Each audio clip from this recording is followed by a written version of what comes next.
Are you tired of not finishing your goals year after year after year?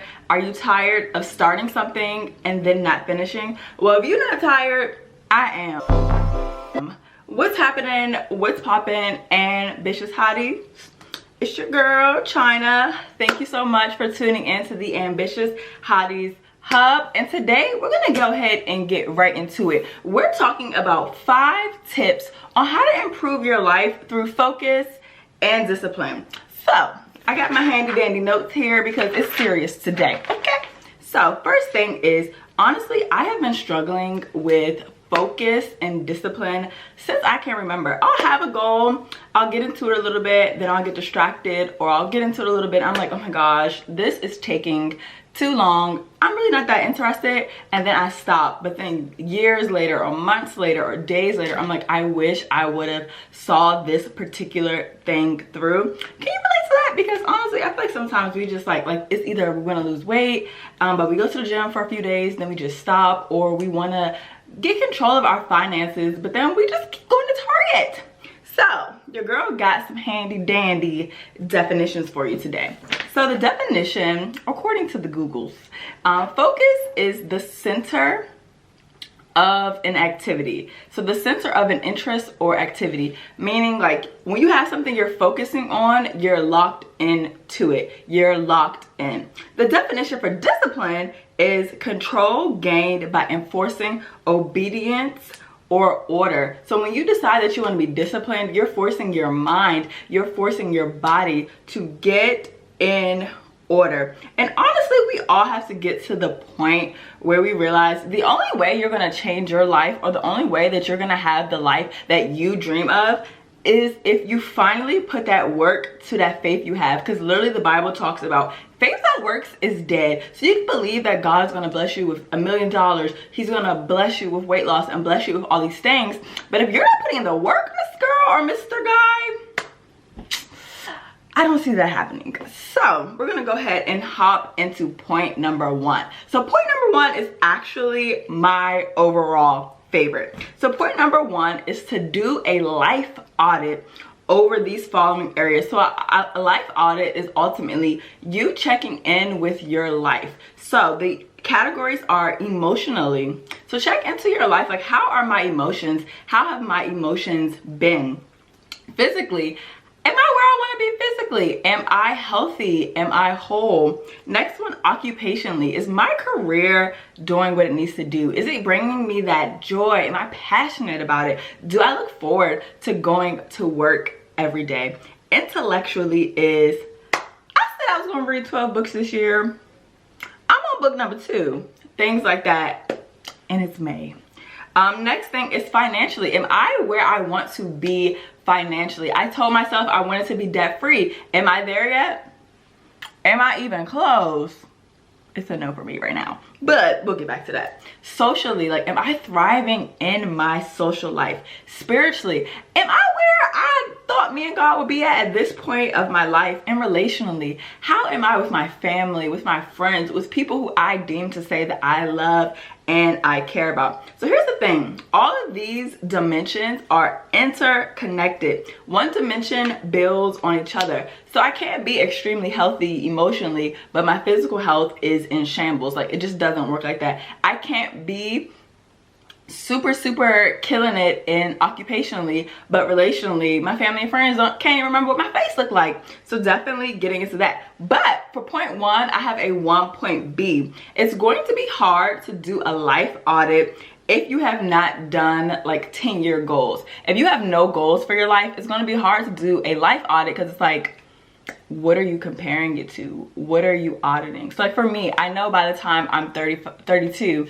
I would like to be 100% debt free. So when I'm doing my life audit, I can look at the financial category and be like, okay, China, at 27, how close, how much progress are you making to that 32 goal of being debt free? I'm doing pretty well. So then definitely, so if you do not have 10-year goals, and of course also, caveat, when you're writing goals, whether 10 years, 20 years, definitely always write them in pen, and in pencil and not pen, because you definitely want to leave room for God just to blow your mind, because literally he gives you more than you could ever think or imagine. So definitely write it in pencil and not pen. So don't be too attached to them, but also still, again, adding that work to the faith to make sure that, you know, when the time comes, you'll be ready. Because I know that I'm going to be a multi-millionaire, so I need to get my finances in order, because once God starts rolling the millions in, your girl wants to make sure that she's hot and ready like Little Caesars.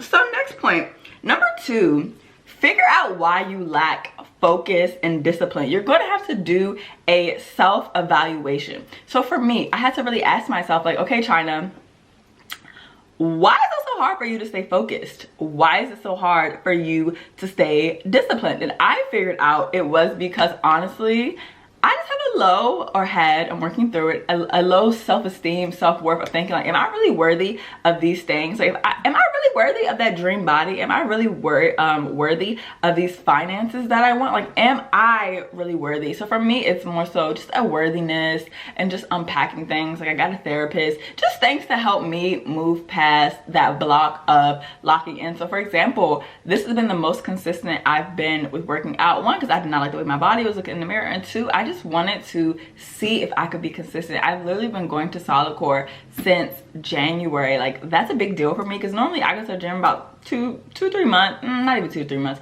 probably a month and some change, and then stop. So definitely do an audit about what's making it so hard for you to be focused and disciplined. Point number 3, pick 2 areas to focus on and lock in. And the best way to pick these 2 areas is, what 2 things on your 2023 goal list would drastically change your year and the trajectory of your life? So for example, for me, what would drastically change my year is, 1, paying off my credit card and paying off my car would drastically change my year. So I'm focusing on that. So that's what I'm focused on, paying off those 2 debts. And I'm also focused on losing weight. I want to lose 30 pounds.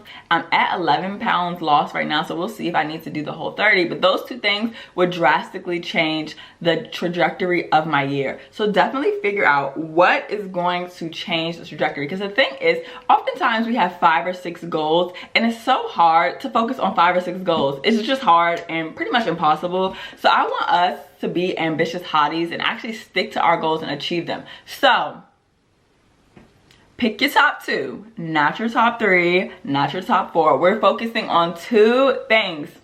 It's May, so we have June, July, August, September, October, November, and December. We have 7 months to lock in on 2, not 3, not 4, 2 goals. I'm talking to you, only 2, okay? Only 2. Go ahead and drop the 2 things that you're gonna be focused on for the rest of the year in the comments. Drop it in the comments. Number 4 is develop a plan that seamlessly can be incorporated into your schedule that's already made. So for example, I like to go to solid core. I work Monday through Thursday. I have a very, I don't want to say eclectic, but I have an interesting schedule. So I work Monday through Thursday, and I work on Sundays. So I realized for me, the best times for me to go to solid core is after work at about 5:30, but then I'm always late to the 5:30 classes, so I go to the 6:30 class, and I also go on Fridays because I don't work on Fridays. So I seamlessly incorporate it into my schedule to the point that, like, girl, you have to do it. So another example is, if you are saying, I want to develop intellectually, and so the top 2 goal I'm focused on this particular year is reading 12 books. Put that book on your bed. Put that, when you make your bed in the morning, put the book on the pillow. Like, definitely finding ways to just incorporate what you're trying to do so that you don't have to go too much out of your way to accomplish that goal. And if y'all haven't, I'm gonna put the link in the bio. Definitely make some time out to either go on Spark Notes or to actually read it. And it is called Atomic Habits by James Clear, I believe. Book, game changer. One of the principles that they talk about is principle 4 of incorporating your new habit into your schedule that's already made. So if your new habit is I want to take better care of my skin, you would find a way to incorporate skincare in the morning while you're already brushing your teeth, things like that. So definitely check out Atomic Habits. I'm going to link it in the description.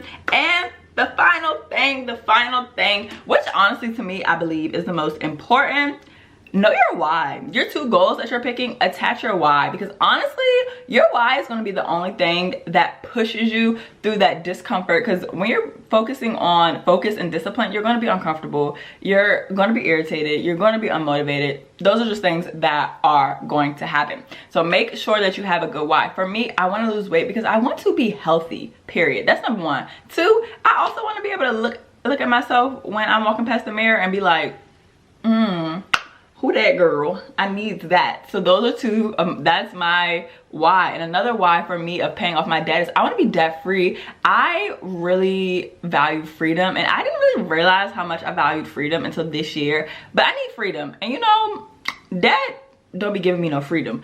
So I need to get rid of that. So attach a why, attach a why.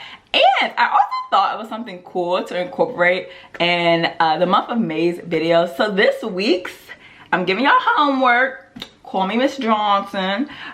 This week's area of opportunity that I would love each and every one of you to do, if you have not already done it, is 1, write 10-year goals and all of the categories listed. And I'm going to put the categories in the description box also.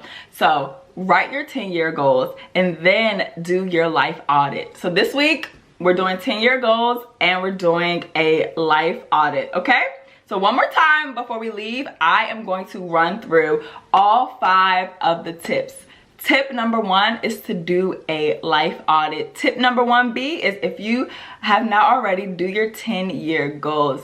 Tip number 2 is to pick and focus and lock in on goals. And actually tip number 2 is really tip number 3. Tip number 2 is figure out why you can't be disciplined and focused. And tip number 3 is to pick your top 2 goals and lock in. Tip number 4 is to find and develop a plan to seamlessly incorporate those things into your daily life. And tip number 5 is pick a why that you can stick with. I love you all so much, ambitious hotties. Make sure you like, you subscribe, and you share. And you go ahead and drop something in the comments, whether that's the 2 goals that you're going to be focused on, whether it is just other topics that you would like me to talk about. I love y'all. See y'all later, hotties. Smooches.